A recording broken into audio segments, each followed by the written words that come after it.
কোনো প্রবাসী যখন তার অর্জিত অর্থ দেশে পাঠান, সরকার কি তা নিয়ে নেয়? অবশ্যই নয়। তাহলে কেন এই রেমিটেন্স বা প্রবাসী প্রেরিত অর্থ বাংলাদেশের মতো দেশ ও দেশের সরকারের জন্য প্রয়োজন? রেমিটেন্স এলে সরকারের লাভ কতটুকু হলো? প্রবাসীর পাঠানো বৈদেশিক মুদ্রাটুকু তার অর্থ নয়। সহজ করে বললে, ধরা যাক আপনি অন্য দেশে চাকরি করে প্রতি মাসে 1000 মার্কিন ডলার বাংলাদেশে নিজের পরিবারের কাছে পাঠান। যখন আপনি বৈধ পথে এই অর্থ দেশে পাঠাচ্ছেন, তখন সরকার 1000 ডলারের মুদ্রা আপনার কাছ থেকে কিনে নেয়। তার বিনিময়ে আপনার পরিবারকে সমপরিমাণ টাকা সরকার দিয়ে দেয়। কিন্তু সরকারের কেন মার্কিন ডলার প্রয়োজন? আসলে সরকারের প্রয়োজন শক্তিশালী মুদ্রা। অন্য দেশের সঙ্গে বাণিজ্য করতে অথবা অন্য দেশের কাছ থেকে ধার করা অর্থ শোধ করতে ডলারের মতো শক্তিশালী মুদ্রার প্রয়োজন হয়। এখন বাংলাদেশ সরকার ডলার পাবে কোথায়? ডলার আয় করার অনেক পথই আছে। যখন বিদেশে পাট বা চায়ের মতো পণ্য রপ্তানি করা হয়, তখন তার মূল্য পরিশোধে একইভাবে ডলার বা অন্য কোনো শক্তিশালী মুদ্রা ব্যবহারের শর্ত যুক্ত করতে পারে বাংলাদেশ।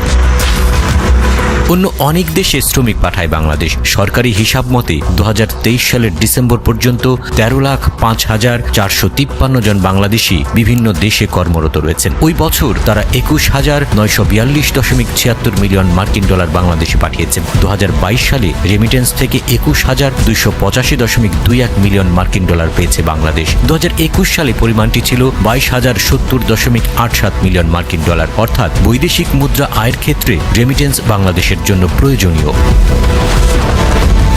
এখন সকল প্রবাসী যদি একযোগে বাংলাদেশে বৈধ পথে রেমিটেন্স পাঠানো বন্ধ করে দেন, তাহলে বাংলাদেশ সরকারের হাতে বৈদেশিক মুদ্রা আসবে না। বৈদেশিক মুদ্রার রিজার্ভ কমে যাবে, ফলে অর্থনীতি ক্ষতিগ্রস্ত হবে। প্রবাসীরা যদি হুন্ডির মতো অবৈধ পথে অর্থ পাঠান, তখন প্রক্রিয়াটি দাঁড়ায় হুন্ডি ব্যবসায়ীর কাছে। বিদেশি মুদ্রায় অর্থ দিয়ে দেশে কোথায় কার কাছে তা পাঠাতে হবে সেটি প্রবাসী বলে দেন। ওই ব্যবসায়ী তখন তার দেশি প্রতিনিধির মাধ্যমে সমপরিমাণ টাকা প্রবাসীর পরিবারের কাছে পৌঁছে দেন। কিন্তু ওই বৈদেশিক মুদ্রা বাংলাদেশের পাবার কথা ছিল। তাই হুন্ডি প্রক্রিয়ায় মূলত দেশের সম্পদ পাচার করা হলো। হুন্ডি প্রক্রিয়ার কারণে দেশের মোট সম্পদের পরিমাণ বাড়ল না।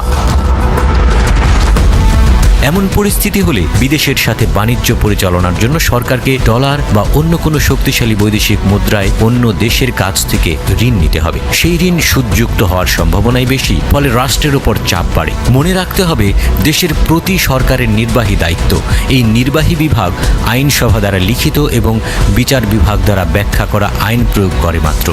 রেমিটেন্সের সংকট তাই সরকারকে আলাদা কোনো সংকটে ফেলে না, মূলত সংকটে পড়ে পুরো রাষ্ট্র।